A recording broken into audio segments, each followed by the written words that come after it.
Welcome everybody to our Writing Photographs event. First one of the term and one of a few that have been going on for the last couple of years here. And so just to kind of give you a little bit of a picture of what's going to happen today, and then I'll tell you a little bit more about what happens with writing photographs. So today we have Joseph Kendra, who's the curator of public programs at Tate Modern and Tate Britain. And he's coming to talk about a project that he did there. And to preface that, as always with our Writing Photos events, we like to invite some students, alumni students and current students to present their work and some short presentations of their ideas before the speaker. So today we have Herman Rahman, who is a second-year student on the BA photography course here, and he's going to show a clip of a film that he's made at the moment, and also read a piece of poetry in relation to that as well. And we have Jackie, who I can't remember your last name, Jackie, awful. Jackie Taylor. Jackie Taylor. We have Jackie Taylor, who's an alumni, left the MA photography course last year, graduated last summer, and you're going to present a very short film, aren't you? Yes. And Sabrina Fuller as well. So we have Sabrina, and Sabrina, you're going to show your film as well, aren't you? Yeah, so that's what we're going to do that, and we're going to, and then after the whole event, when the whole event is finished, we're going to go over to the shopping centre where we have a writing photographs exhibition, which is really fantastic. There's 16. We've been working for the last year and a half with about 16 students and had lots of different workshops going on and loads of exciting talks and lots of events around this whole idea of writing photographs. And the exhibition over in the shopping centre is a kind of flavour of some of those things that have been going on in those workshops. So we're kind of really excited to kind of showcase some of those things. So we hope that you would all like to join us and come over to the shopping centre and see what we've been up to. So that would be really fantastic if you can do that.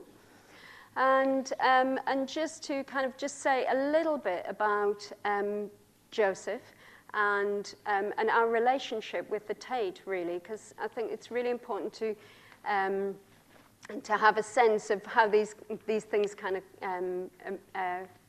materialize. And so since 2009, LCC Photography Department have had a very close relationship with the events program at Tate Modern and Tate Britain. And Anna Escobar here was one of the very first people to be involved. And it was a really fantastic initiative. And we got our students were doing all of the events photography for Tate. And that worked really brilliantly. And so that every year we kind of the Tate select another group of students to work with.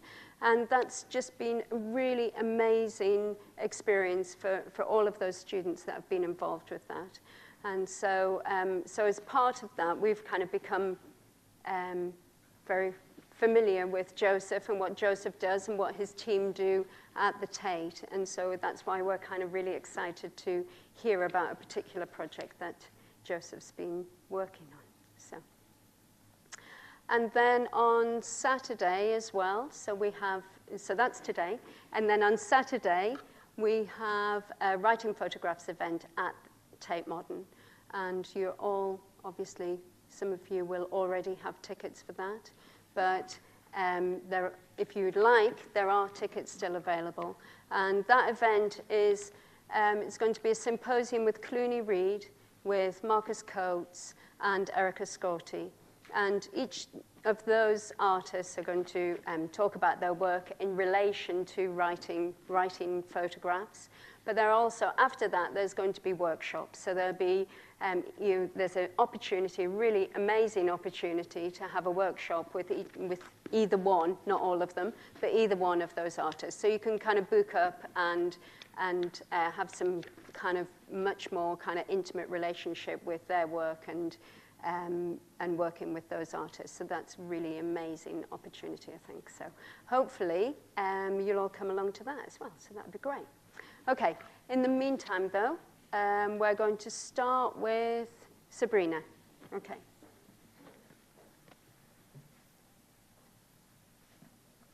Are you going to say anything? Yeah, I was. Just, thanks. You can get mine up there, Ben. It's called part of something bigger. It's down. It's just minimised down at the bottom. For my MA project, I undertook an exploration of female subjectivity, and I worked with 12 women on that, and what I showed from it was a 15-minute film.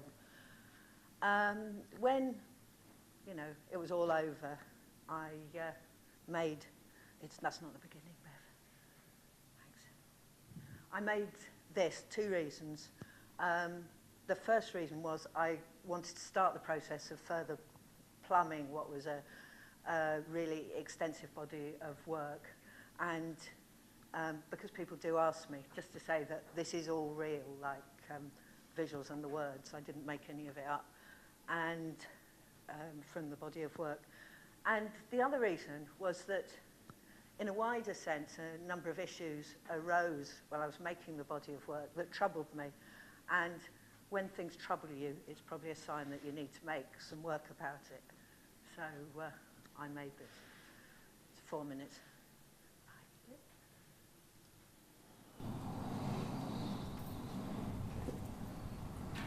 I immediately thought of this space because it feels somehow more ambiguous, even though it's not.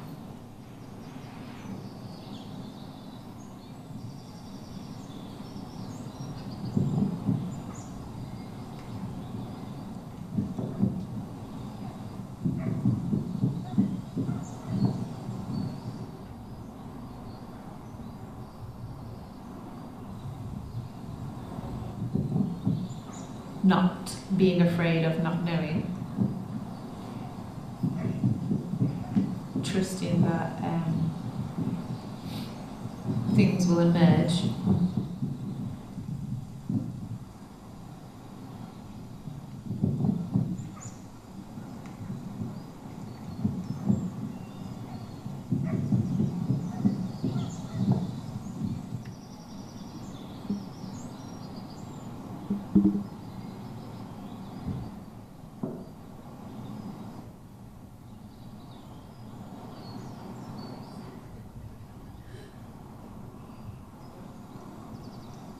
I often feel like I want to be a bit invisible, and I don't want to be looked at, but also I am, because it's kind of part of the world we live in.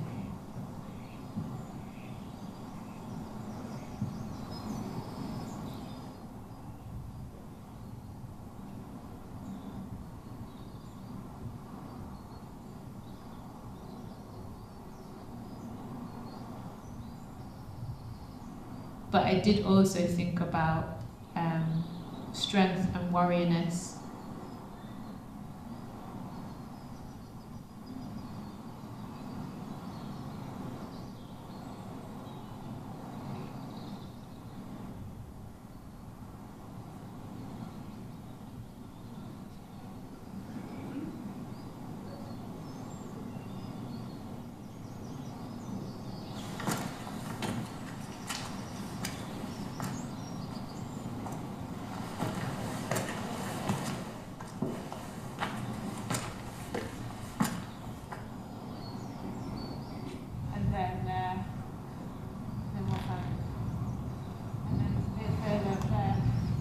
Right, lead on.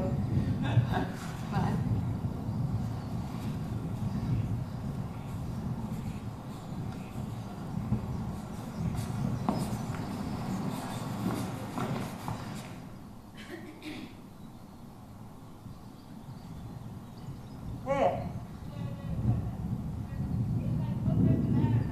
Oh, okay. But I don't know. Maybe we have to go like, there's a path over there. Yeah. So we have to go down and then up over there. Okay.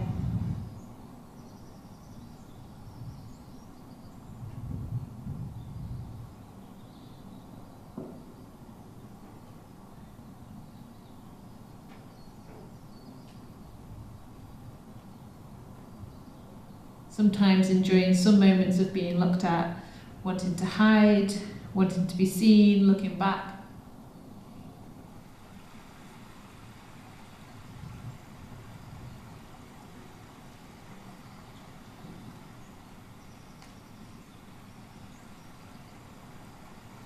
Also an adaptability and an acceptance of change and strength.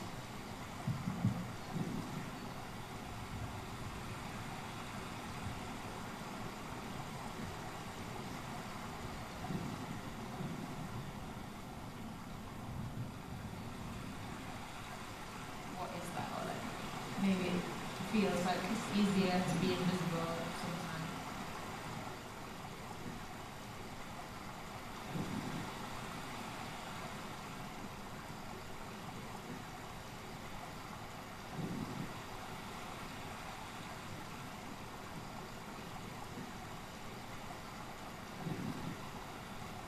Yeah, I guess that's it. Hello. Yeah, so I'm just going to show some small excerpts of an 18-minute film that I did for my MA. So on my MA, I created a character called Jackie the Artist using my name. And basically, I'm looking at the relationship between art collectors and artists and art galleries. So I'll just show you a couple now.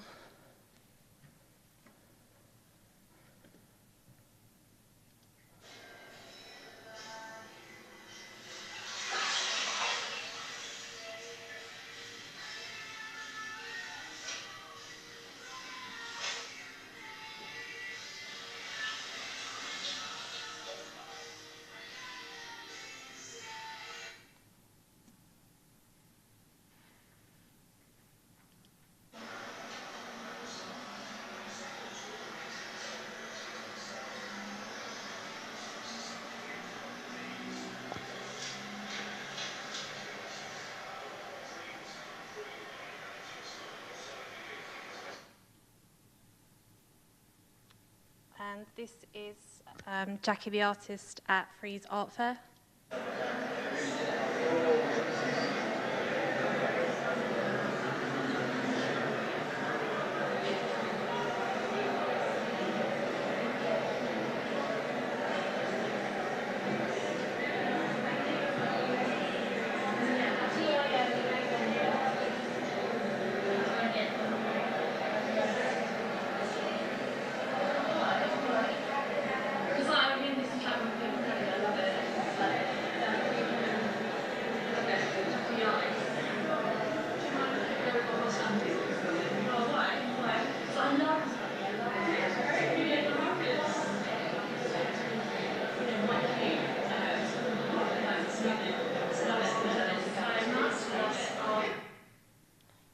And so I'm carrying it on, and then after I went to London Art Fair, and I met some art collectors.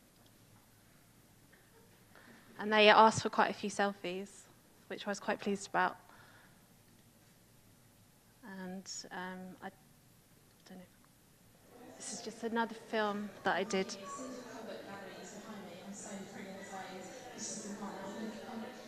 The gallery is the most important one. I'm really excited. I'm going to go in there.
goes on quite a long time, so I cut it off there. But thank you.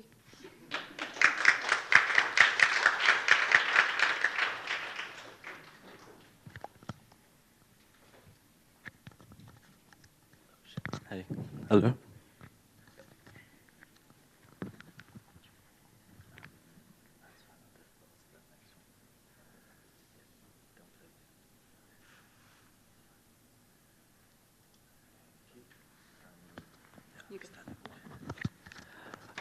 Hi everyone. My name is Herman. I'm in the second year of BA Photography. Oh, what happened there? Oh, there you go. So this is a film that I made for a much larger project called Pity, More Intense and Suffering, which looks at, in a nutshell, looks at the politics of fear. And this is a film which accompanies that. So basically what you're seeing now, just a brief introduction, it's lumetri scopes, which are basically color and light intensity levels of videos that I found on YouTube. And I was kind of exploring the problematic nature of representation of violence on YouTube.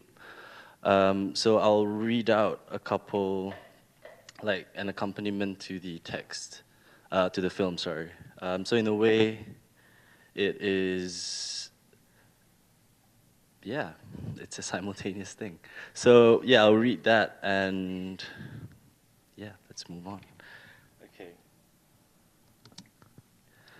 A drop of water, a glass, the ocean, the sea, the Mediterranean Sea, 4.1 miles between Africa and Europe.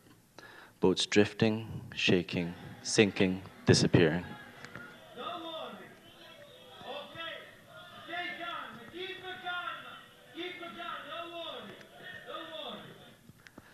A bright light, hope, the sun, sparkles, dazzles, energizes, and kills. Technology kills. A bright light before the radiation hits you. Beauty before disorder. Technology kills. Love kills. Love is a bright light. Love is a bright light fading off in the spring breeze. Green leaves swaying, trees swaying. The trees feel the breeze before us. The trees breathe, cry, whisper, laugh at us. Mother Nature knows, and she forgives. Mother, I will call you soon. I've not heard your voice ever since I left.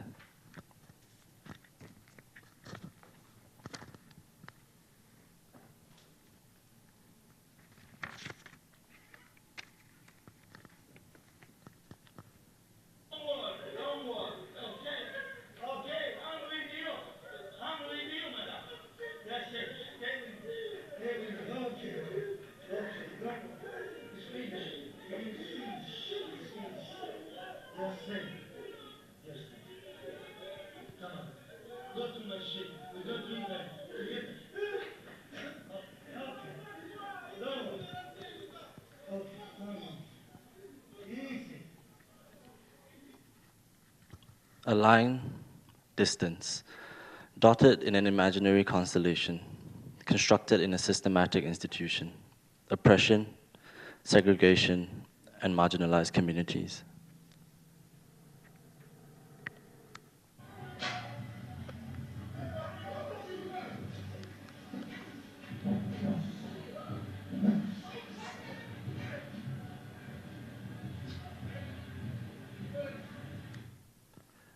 Black Lives Matter. Reagan, I'm looking at you. America, we're all watching you. Please, please, please.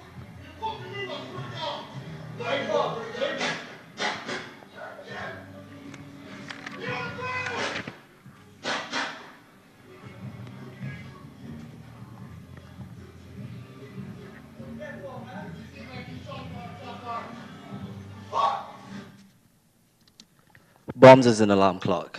Bombs as a bedtime story. Ringing, ringing, ringing in your ears. Like a call you can't pick up. A call you can't put down. A voice you can't forget. A habit you can't shake off. A fever you can't sweat out, a tree you can't cut down, a light you can't blow out, a book you couldn't finish reading, an embrace you wish you had, a skin color you wish you had, an encounter you wish you had, an idea you wish you had, a conversation you wish you had, a war you wish you could stop. Mother, I will call you soon. Don't forget me, but don't remember me like this. Thank you.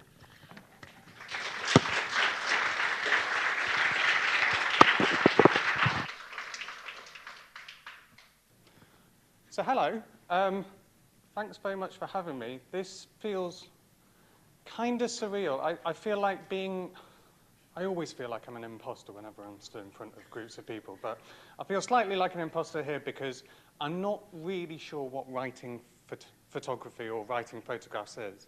And I think, I imagine that I'm also, I'm a curator of public programs at Tate Modern and Tate Britain. We're based in the learning departments. And I feel like that you've had a succession of lots of different artists and practitioners and people really making stuff.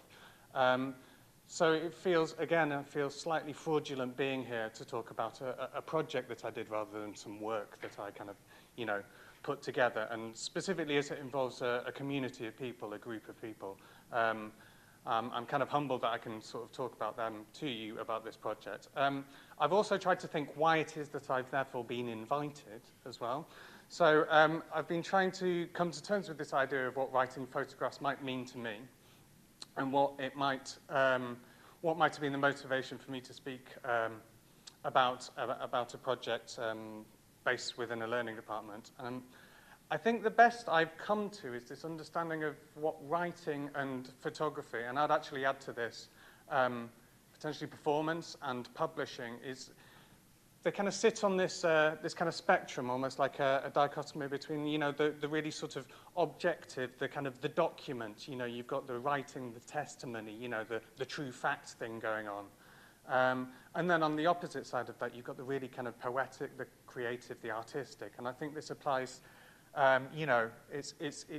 there's always that contention in writing. Is this a true fact? Is this a documentary?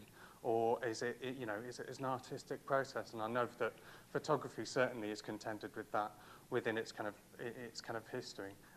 So that's where I think this is where I'm coming from, is that I think this project sits somewhere on that spectrum between, this is a documentation of a project, but it's also something that was very creative and I think really quite expansive in the way that people kind of engage with Tate and each other over the course of a year within this project. So I hope that makes sense, and I hope I make sense.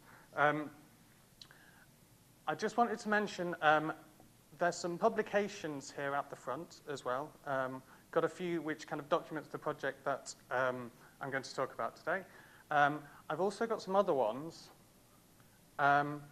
which is another publication that we've put together of recent years, which documents the BMW Tate Live performance program. I don't know if some of you came to see the recent exhibition that was called 10 Days, 6 Nights, huge performance program that comes out of Tate. This is a book that we've put together documenting 5 years worth of the performance program. And the book does something very clever. You can perform the book. Now, to perform the book, you need an app on your telephone. So I was hoping if we could get some budding enthusiasts while this talk was going on to actually try and get the app on their telephone. You can get it either through iTunes or Google, so iOS or the other one. And it would be really good, I think, if we get to the end, we could have a bit of a play with the publications. You could see what performing the book means. Effectively using the camera on your phone means that you can access various different kind of content within this publication. So it's called Relive. That's the easiest way I've been able to find it. I had a bit of a play yesterday. Re-live. You could Google Tate app Relive or something, or you could go to that URL. Is anyone game for doing that at all? Yeah? Cool. It also gives you an excuse to be on your phone during the talk, and I won't suspect a thing because you're doing something that I asked you to. So, you know, more hands going up now, yeah? Is that long enough for that to have remained there? Does everyone have a vague idea?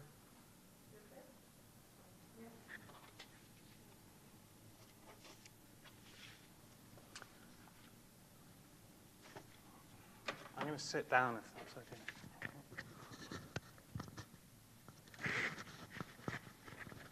No, I'm not. I'm going to stand up. Okay, so my talk's entitled, If You Had a Year to Change Something, What Would You Do? In 2012, BMW and Tate formed a partnership with a shared vision of bringing performance art to the forefront of the museum. The objective behind this partnership, BMW Tate Live, was to expand Tate's performance program by creating a platform for innovation, learning to appreciate the transformational impact of new ideas and ensuring accessibility for audiences. Its manifestation in the first year was the Performance Room, a series of performances commissioned and conceived exclusively for an online audience, as well as a number of events that offered the chance to experience new performance works live at Tate Modern.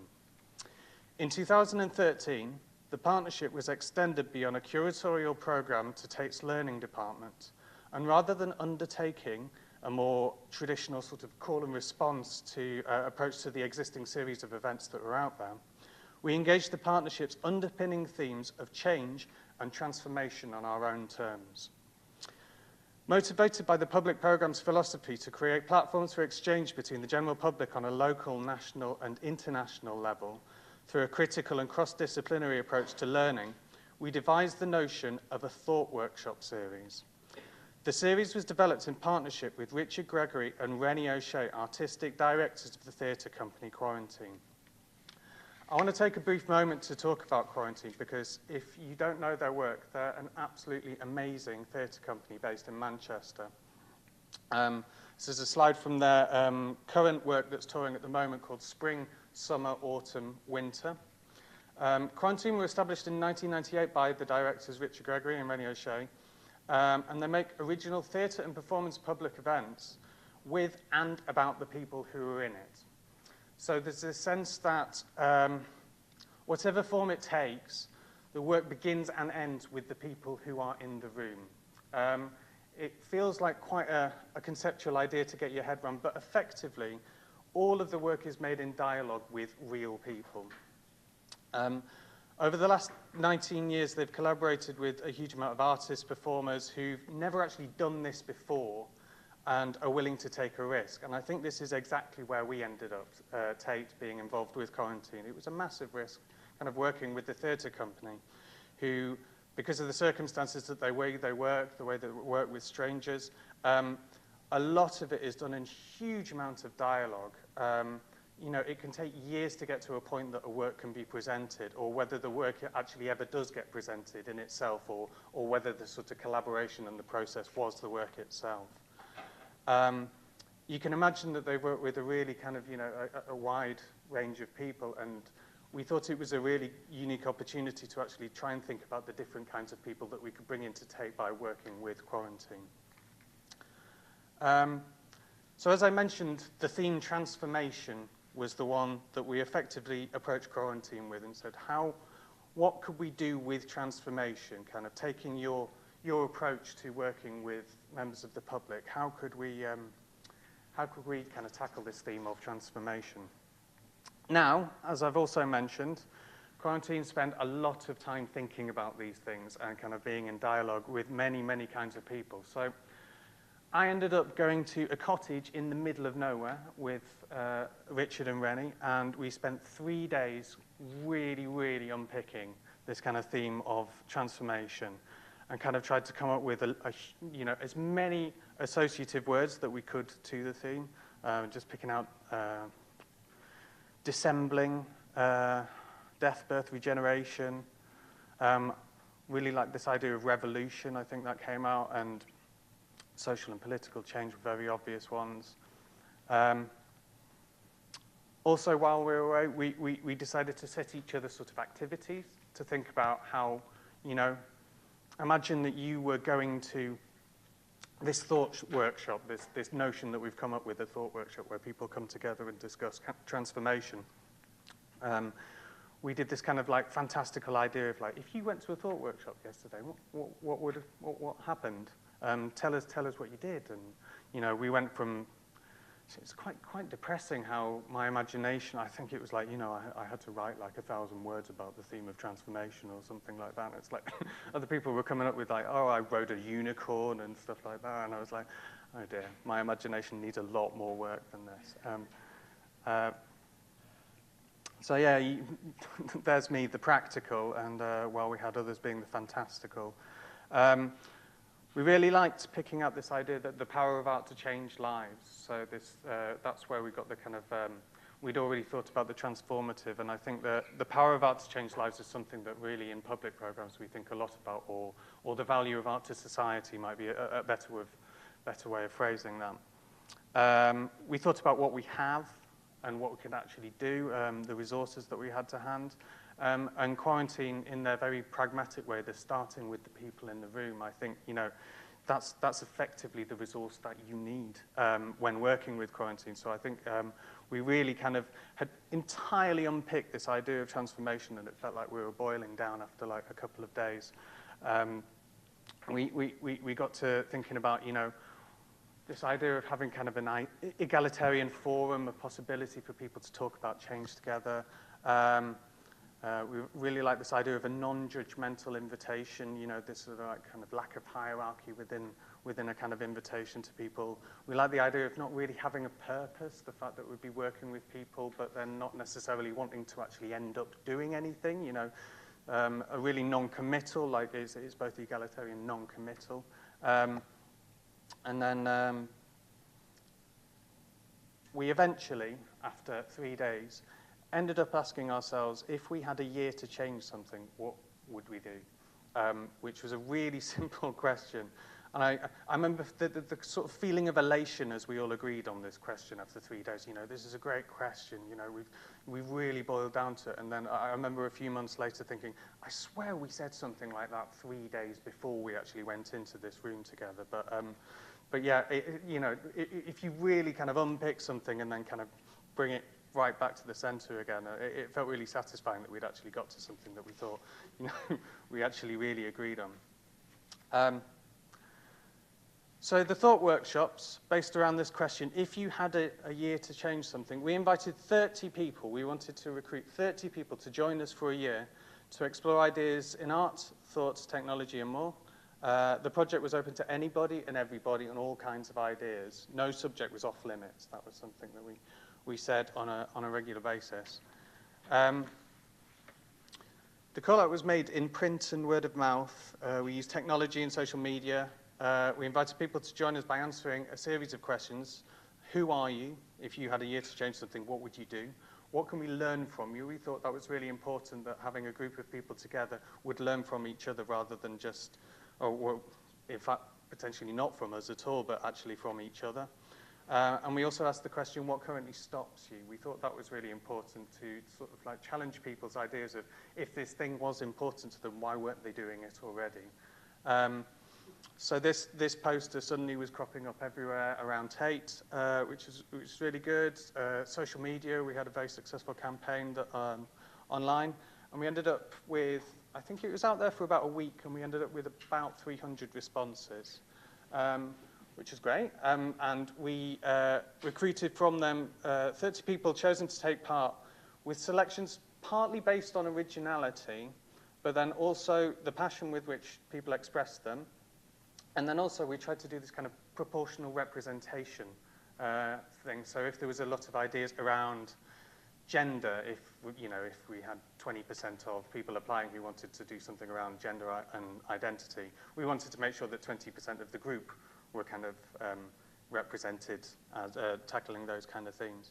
I've never really been able to do this before. I also feel like it's potential. No, I don't want to say voyeuristic, but I've always felt like I've protected people's identities, even though there were kind of waivers and stuff. But I thought it would be quite nice to actually look at a couple of the applications today. I also have spoken to the people as well, so they are aware that it's happening. The application could take any form. So I'm going to show you 3 films, which were people who'd filmed themselves applying and answering those questions that I just mentioned. Hello, my name is Tim Clapton. I'm well over 50 and I live south of the river with my partner Cons. I'm a community development worker and coordinate some projects in Eastern London. And I really do want to take part in the thought workshops because there's something I'd like to change. I mean, what's often called an oasis in London, but really, it's really noisy with traffic noise and aircraft noise. And London is quite a noisy place. It's difficult to find quietness and silence. So what I'd like to do is to change the volume control in London. I'd like to locate silent and quiet places, for example, in London, and invite other people to join me in those places to enjoy the silence. I'd like to explore silence and what it might mean for us in a modern world. There's some things that stop me doing this. I don't have a great deal of self-discipline, so it would be good to have other people around to keep me on track. And this is a basic idea. I think it needs other people to help me develop the idea. And also, if I'm going to sit in quiet places in London, then I will be considered quite strange. But if loads of people do it together, it's a flash mob and would be considered quite cool. I'm not quite sure what you might be able to learn from me, but I do have community work skills and knowledge and insights and able to listen and work with groups which might be interesting and useful. Whatever. What I'd like to do is to change London in a small way. I'd like to find silence here and join with others in enjoying that silence. Lovely Tim. Lovely Tim Clapton.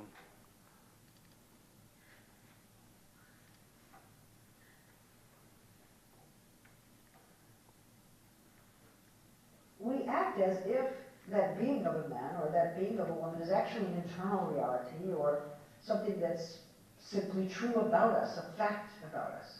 Actually, it's a phenomenon that's being produced all the time and reproduced all the time. So to say gender is performative is to say that nobody really is a gender from the start. I know it's controversial, but that's my claim. Hello, my name is Bourgeoisie, also known as Joey A. Burnett. I'm a performance artist hailing from Washington, D.C., but I now live in a cute basement flat in West Kensington. Would I would change my modern society? The gender binary, of course. I think it limits gender expression and reduces the fabulosity of life. The gender binary basically says that men and women have to perform certain gender roles in order to be received well in society. Well, I think that's ridiculous. It's an idea that was sort of pioneered by the patriarchy to keep women in their place and in their gender roles. And I think that life's not about that anymore. Let's just be us. The patriarchy also kind of established the heteronormative contract, which basically states that men and women need to perform certain gender roles in order to find mates. Well, you know, I think life's about more than just getting your dick wet. Let's just be people, alright? Alright. I found this project through my obsessive search to find opportunities to talk to individuals about gender difference and how fucked the gender binary is. I'm so excited to be a part of the BMW Tate Thought workshops, and I hope that I'll see you soon. Bye!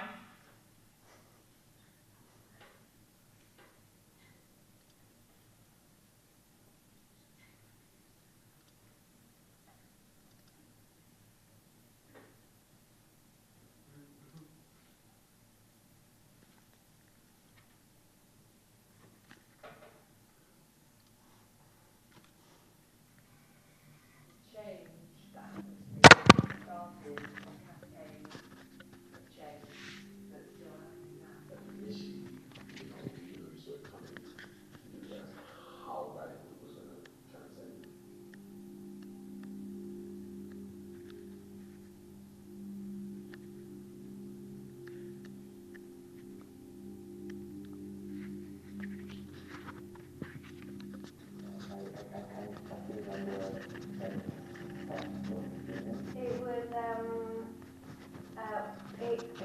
there wasn't that much thinking involved.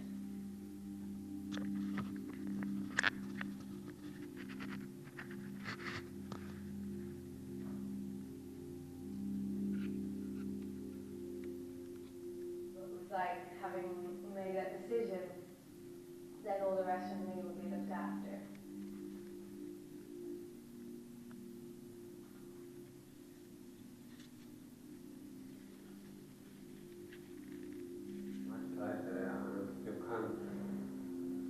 You can't take it.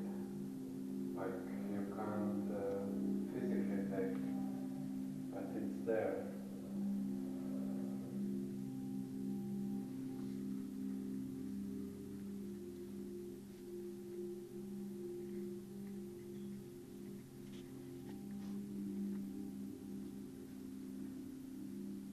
I mean, you know, but definitely it's like a transitional point, not knowing what was entering.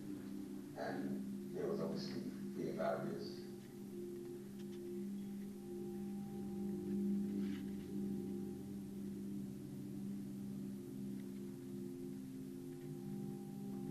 And then you sort of realise those things don't work anymore because you're different. You're just different.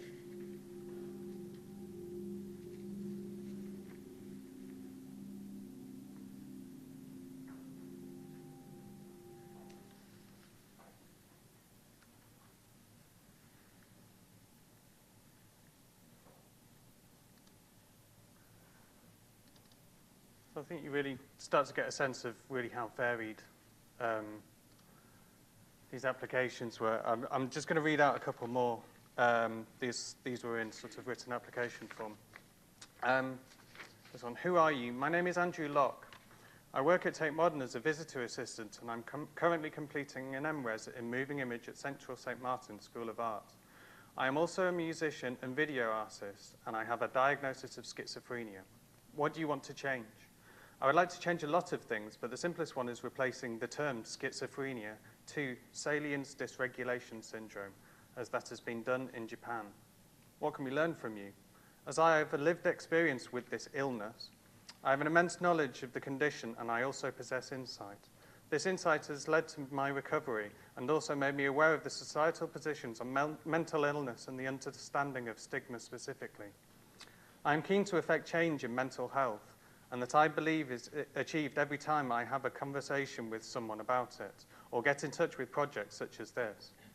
I think that I can at once reflect about my experiences with others and also be in a position to teach about all kinds of aspects of the condition. And most of all, my personal journey is, as I have been told, inspiring. What stops you? I fear being judged by others and rarely disclose my disability. The term schizophrenia has some pretty disturbing connotations, and this is one reason I would like to follow Japan's position on the terminology.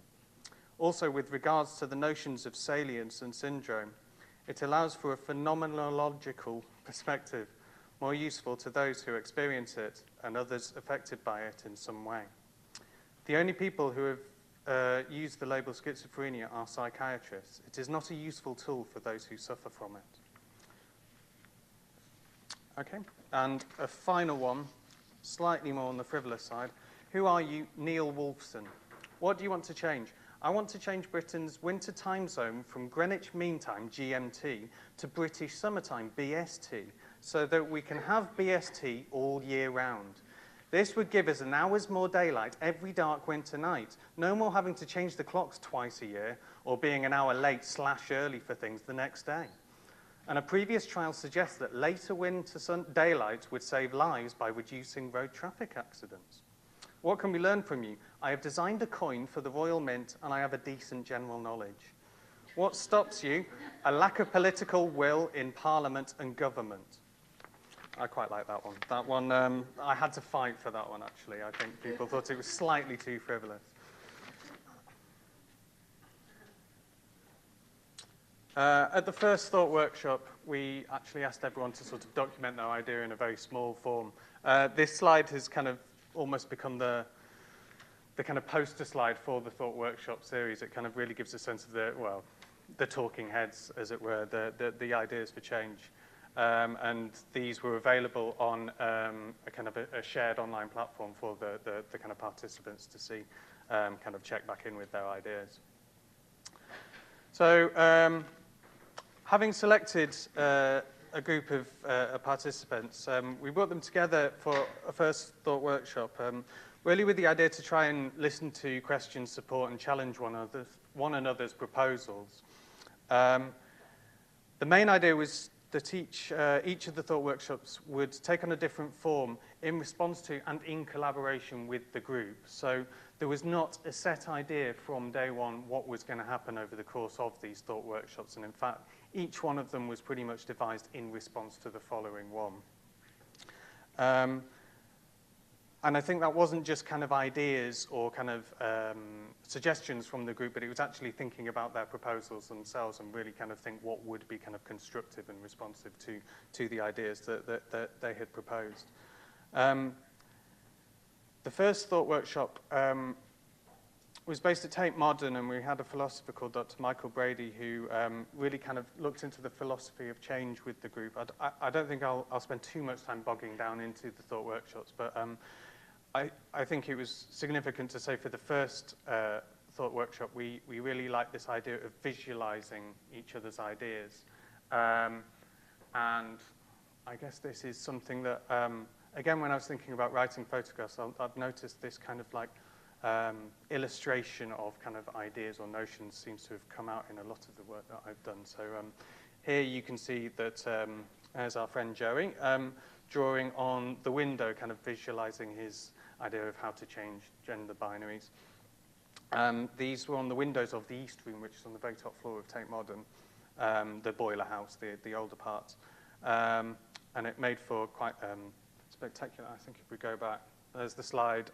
This was used, again, kind of as a kind of poster slide for the thought workshops. This idea of everyone kind of like illustrating their idea over the city of London. You know, I think that was really significant, this kind of cartography of ideas across London. As mentioned, we set up a kind of a Google community, which was this this kind of online platform where people because people were really coming from not just across the UK, but actually from abroad as well, from various parts of Europe. And we felt it was really important over the course of a year for people to be able to try and stay in touch with each other, share ideas and thoughts, send each other kind of links to other projects about change or transformation, kind of support each other. Maybe they'd been speaking to somebody and they thought they'd seen something, you know, online or watched a film that they thought would be really interesting for somebody else to look into. I'm not entirely sure how successful the community was. I think there was a lot of sharing. I don't think it entirely kind of, I think we thought it would like galvanize the group in between time, but actually I think it just became almost like a posting, almost a bit Facebook-esque, but I think the successes and failures are something I could go into and do an entirely different presentation on. But the second thought workshop was, we based it in Hoxton Hall, which is in East London.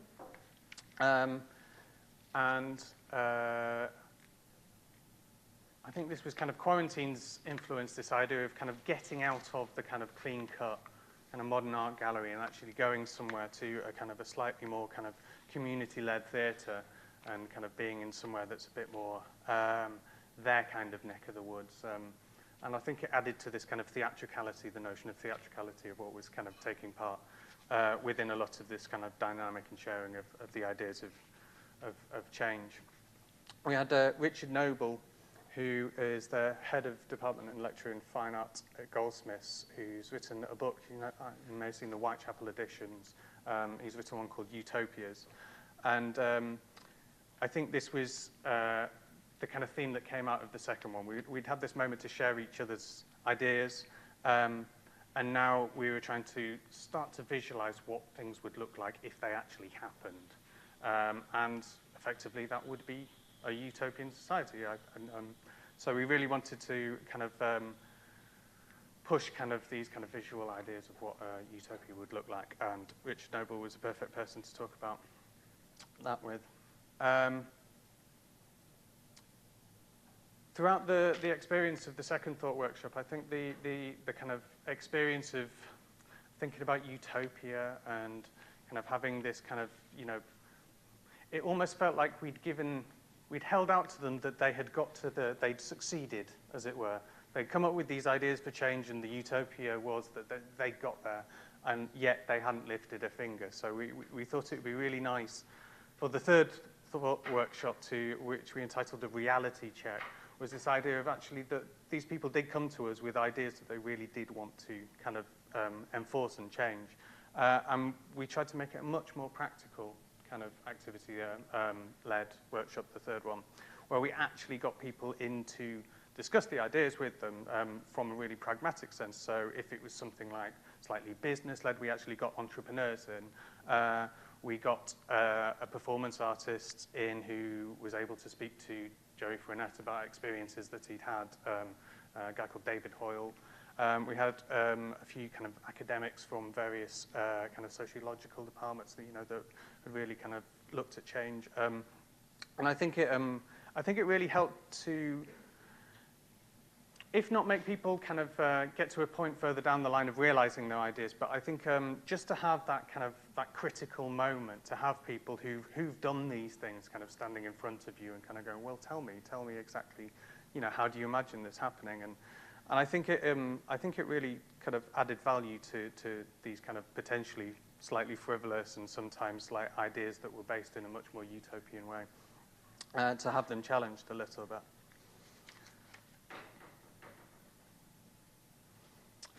And one thing we did in the third thought workshop, we've got Tim here again. In the top right-hand corner, these are all of our participants in these kind of one-to-one conversations, kind of having these kind of practical conversations. It almost felt a bit like a speed dating kind of setup, where you'd have these one-to-one 15-minute conversations with various kind of artists, practitioners, kind of social workers, whatever. Reverends, I don't think we got the reverend in the end, but I was on the phone to a reverend for a very long time before this thought workshop, I remember. And then what we did is, so we had this moment where their ideas, the participants were kind of like talking about their ideas and having them challenged. And then later in the afternoon of the same day, we kind of inversed the kind of setup here. So what we called the experts in the top right slide were the kind of invited people to come in to kind of discuss the ideas. In the bottom right-hand slide, this is a gallery in Tate Modern where the experts were the participants. So this was a gallery open to everyone in Tate Modern, and you could just happen upon these kind of tables that were scattered around.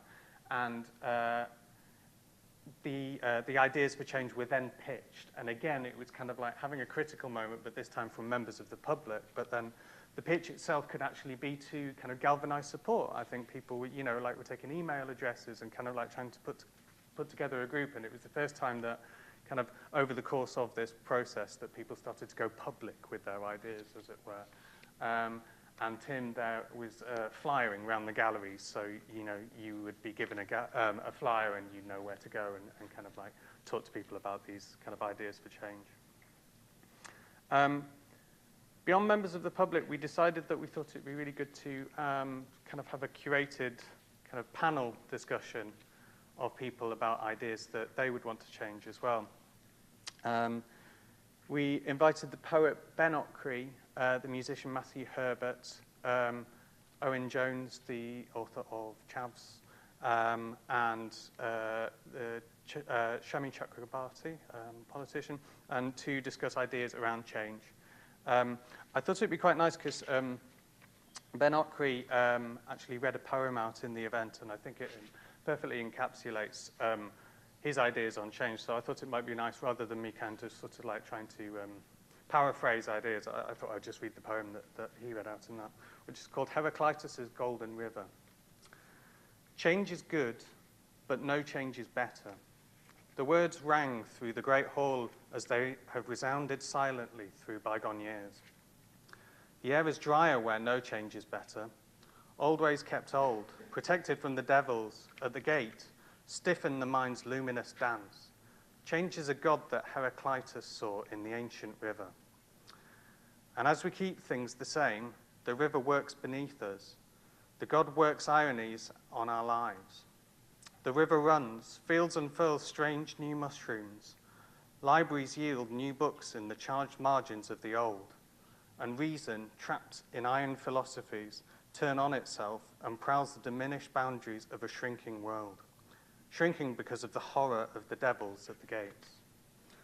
Poets pray to the goddess of surprise. Love is seduced by change, itself unchanging. Time, serene, remains indifferent to our iron will, our willed philosophies. The world grows or shrinks of its own necessity, its own vision. The river makes all things dance to a music they never understood at the time. The giants who built walls meant to be proof against time, and the desert ravagers found in their sleep that the walls had become change, had moved, had dissolved, or worse, that the feared things had seeped in underfoot or through the air, or changed the frontiers of their rigid dialogue. Walls invite invasion. Walls end up trapping within the demons, meant to be kept out, for the demons merely turn into the giants, grow in them like a silent cancer. Oases attract the eyes of the hungry, protected places, illuminated by fame, attract the rage of the unlucky, the unfortunate, the dispossessed, and all those shut out in the outer darknesses of our age. All around, Leonids, planets, stars are whirling. The cosmos shrinks and grows. It dreams and flows beneath the immutable spell of change. All around, lives collapse. Empires quietly fall and cave in from natural exhaustion.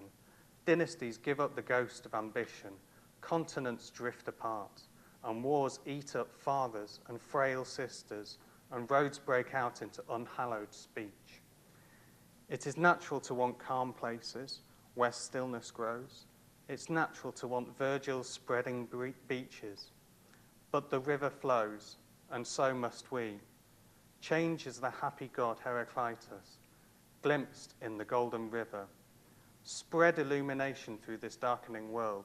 Spread illumination through this darkening world. No change is good. Dancing gracefully with change is better. I really like that poem. And that's a picture of him reading it at the event. So at the final thought workshop, this really became the opportunity for us to sort of try and document some of the ideas that had come through this kind of series of events across the year. We worked with a live printing duo called Ladies of the Press, they're a multidisciplinary artist duo who sort of reimagine the roles of publisher and publicist into an actual live performance and a printed media at the same time, which is a lot to get your head around. Effectively, what it means is they come to an event or your event, and you have the opportunity to sort of talk to them. You can give them photos, you can give them cutouts, collage, whatever, and they, over the course of your event, will put together a zine. And so that's them actually presenting the zine that they'd actually made over the course of that thought workshop to the group. So it's kind of a co-collaborative, kind of co-produced zine, which they can magically sort of pull together into something that everyone's able to take home with them at the end of the day. And this gives you sort of a sense of the kind of collage-y catalogue. Sorry, Anna's already been pulled out today, but that's a photo of Anna in the bottom right corner who actually took part in this project. So you got an idea of this kind of collage-y, kind of zine-y, kind of, we had an illustrator that came to the last thought workshop as well and kind of put together some kind of illustrations. We also had a poet that sort of like interviewed a lot of the participants and kind of drew out some kind of poetical phrases around that. And this has all been put together again by the Ladies of the Press into sort of a document of the project, which is this thing that I have at the front. So do feel free to pick one up on your way out if you'd like to kind of see a little bit more about the project. We also got in touch with the participants kind of a bit of time after the project as well to see kind of how their ideas had kind of developed, if they'd actually got to a point of realizing any of them. Gemma Riggs, who had the film about interviewing people, she applied her kind of ideas and really thinking about the kind of writing on the glass. And she actually encouraged people to pick out phrases from their own interviews and kind of find public places to kind of what they felt was really important, or things that they wanted to say to the rest of the world, that she encouraged them to find public places to not necessarily graffiti them, but kind of put them out there in public. So she sent us a few slides of places where she'd actually she'd documented these.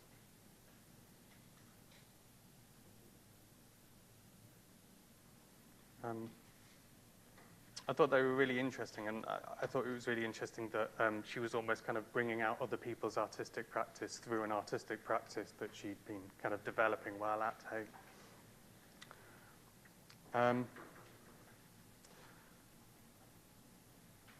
think I'll slightly move on.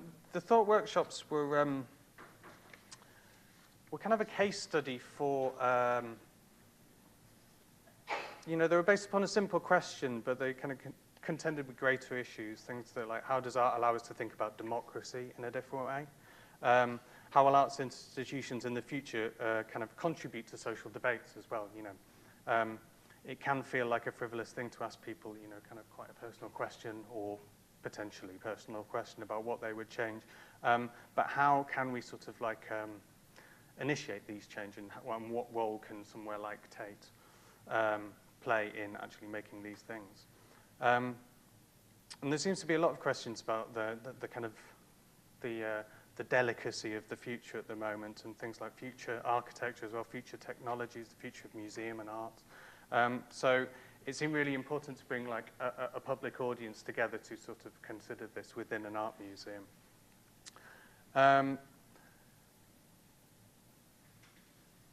But more so, I think the Thought Workshop series was a chance for us to reimagine the notion of a community. This idea that it's, you know, it brings people together with a host of interests, backgrounds, beliefs, sort of aspirations from a number of towns and countries to join in a process, but also an experience and an extended conversation with each other. With the new Tate Modern, the Switch House opening, there's a space within it called Tate Exchange, which is an entire level dedicated to the learning department and its program, with the sort of aim of making the public kind of part of the process of artistic outputs, and the process actually effectively the outcome itself. And like the Thought Workshops, it gives Tates the opportunity to explore how art can make a difference to society, and how it can serve as a catalyst to explore wider issues within the world. The space offers a flexible program where together they can kind of create things and inspire each other and learn from each other, which I think was really, again, what the Thought Workshop series was about. It made for me think about, I don't know if people have heard of the arts organisation Situations, who are based in Bristol, and they have a manifesto around public art commissions, and they say that they're not made for a community, but create one. And again, I think this was a really kind of a similar motivating feeling of what we were thinking in the Thought Workshop series, and our work more largely as a whole, this kind of idea of being wary of predefining an audience. You know, community is rarely born out of an actual locality, but this is my personal opinions, but it's more of a common purpose, and I think this idea of change and transformation really kind of galvanized a common purpose within a group of people. I'm going to finish with a few words from Richard Gregory, who was the director of Quarantine, the theatre company we work with. Who was invited back to Tate Modern a year after the Thought Workshop series had finished to reflect upon his experience of the project. This was in a public event entitled The Legacy of Learning. Again, he started by mentioning that Quarantine's work starts with the people in the room, but sort of echoing my own aspirations for what Tate Exchange is now achieving at Tate Modern.